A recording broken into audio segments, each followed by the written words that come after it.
Kita-Kita FM, Suara Rakyat Malaysia. Di sini kita bukan sekadar menyampaikan cerita, kita menganalisis, menilai, dan mengupas isu yang membentuk masa depan rakyat. Hari ini kita cerita tulisan dari Facebook page Melaka Kini. Kenapa UMNO menyerahkan 5 kerusi majoriti Melayu kepada calon MCA dan MIC dalam pilihan raya negeri Johor? Adakah ini strategi politik yang bijak atau keputusan yang boleh menimbulkan persoalan dalam kalangan penyokong sendiri? Benarkah langkah ini akan mengukuhkan Barisan Nasional ataupun membuka ruang kepada lawan untuk memainkan sentimen kaum? Dan yang paling penting, apakah sebenarnya logik di sebalik pembahagian kerusi ini? Isu ini mula menjadi perhatian selepas pengumuman senarai calon Barisan Nasional bagi pilihan raya negeri Johor. Beberapa pemerhati politik mendapati terdapat 5 kerusi Dewan Undangan Negeri yang mempunyai majoriti pengundi Melayu tetapi diberikan kepada calon daripada MCA dan MIC. Perkara ini segera menjadi perbualan hangat kerana lazimnya kerusi majoriti Melayu ditandingi oleh UMNO sebagai parti terbesar dalam Barisan Nasional. Antara kerusi yang disebut ialah layang-layang, Paloh dan Pekan Nanas yang diberikan kepada MCA, manakala Kemelah dan Kahang diberikan kepada MIC. Berdasarkan data daftar pemilih yang dirujuk oleh pihak yang membangkitkan isu ini, 5 kawasan tersebut mempunyai majoriti pengundi Melayu walaupun terdapat juga komposisi pengundi Cina dan India yang signifikan di beberapa kawasan. Persoalannya, mengapa perkara ini berlaku? Untuk memahami isu ini, kita perlu melihat bagaimana Barisan Nasional beroperasi sejak dahulu lagi. Barisan Nasional bukan sebuah parti tunggal tetapi merupakan gabungan beberapa parti komponen.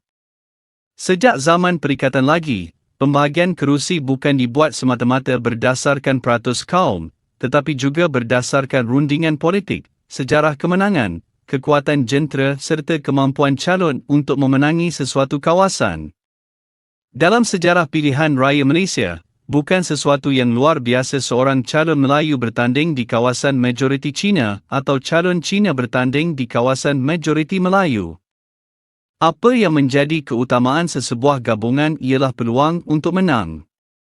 Jika sebuah parti percaya calon tertentu mempunyai penerimaan yang lebih luas, mereka mungkin akan mengekalkan formula tersebut walaupun komposisi pengundi berubah dari semasa ke semasa. Contohnya layang-layang sering disebut kerana sebelum ini kerusi tersebut pernah diwakili oleh pemimpin UMNO termasuk Menteri Besar Johor. Maka apabila kerusi itu diberikan kepada MCA, sudah tentu ramai penyokong UMNO bertanya mengapa perubahan sedemikian dibuat. Namun daripada sudut strategi gabungan, mungkin terdapat beberapa pertimbangan. Pertama ialah menjaga keseimbangan dalam Barisan Nasional sendiri. UMNO merupakan parti terbesar dalam gabungan itu.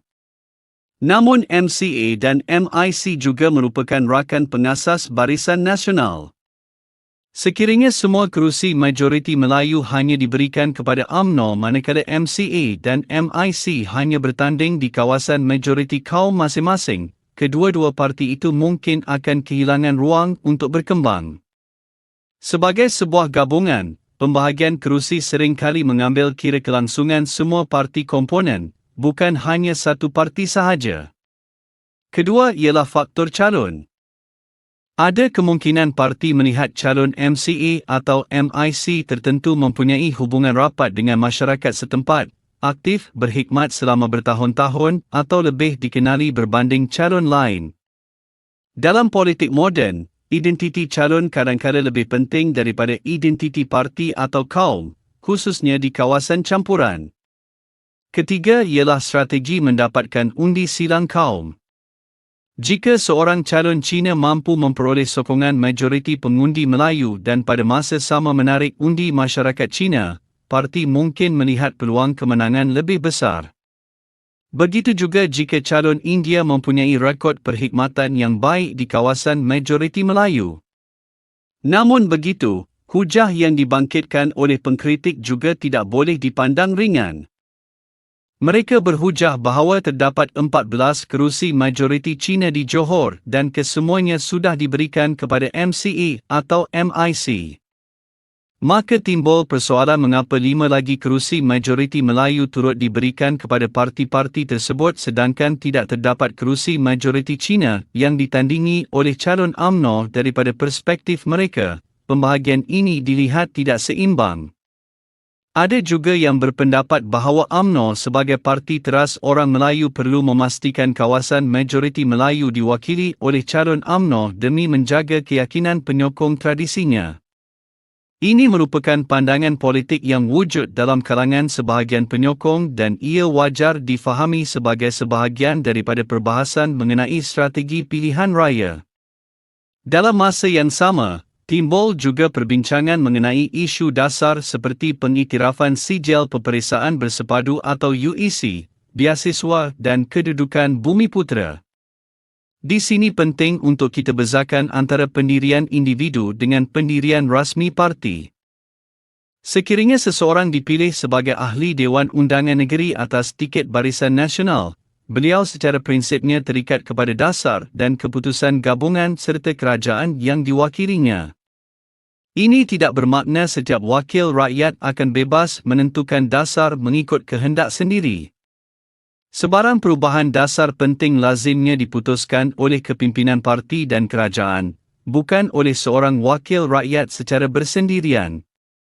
Oleh itu, andaian bahawa seorang wakil rakyat akan secara automatik menyokong sesuatu dasar hanya berdasarkan kaum atau latar belakang etniknya adalah sesuatu yang tidak semestinya berlaku dalam realiti politik. Dalam sistem demokrasi, terdapat banyak contoh wakil rakyat yang mengutamakan disiplin parti berbanding pandangan pribadi.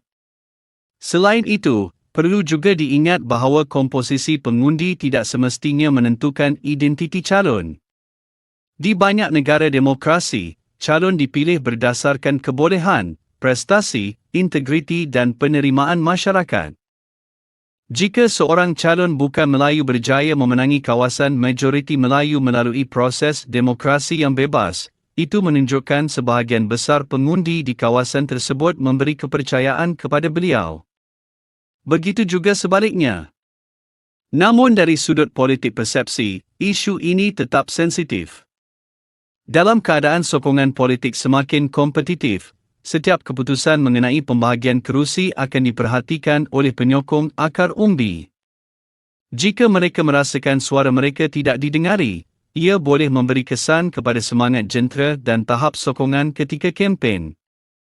Sebab skim parti-parti politik biasanya mengambil masa yang panjang untuk berunding mengenai agihan kerusi. Apa yang lebih penting sekarang ialah bagaimana UMNO sendiri menjelaskan keputusan ini kepada penyokong mereka. Adakah terdapat kajian dalaman yang menunjukkan calon MCA dan MIC mempunyai peluang lebih baik? Adakah keputusan ini dibuat berdasarkan prestasi perkhidmatan? Atau adakah ia sebahagian daripada kompromi besar dalam memastikan semua parti komponen terus bersama dalam Barisan Nasional? Penjelasan yang jelas dan telus akan membantu mengurangkan pelbagai spekulasi. Pada masa sama, MCA dan MIC juga perlu membuktikan bahawa mereka mampu mewakili semua rakyat tanpa mengira kaum jika diberi mandat. Akhirnya, pilihan tetap berada di tangan pengundi. Sekiranya pengundi merasakan calon yang dipilih benar-benar mampu membawa pembangunan, menjaga kebajikan dan menyelesaikan masalah tempatan, mereka akan memberikan sokongan tanpa mengira latar belakang kaum. Sebaliknya, jika pengundi tidak berpuas hati dengan keputusan parti, mereka mempunyai hak untuk menyuarakan pandangan melalui peti undi. Skim Asas Demokrasi.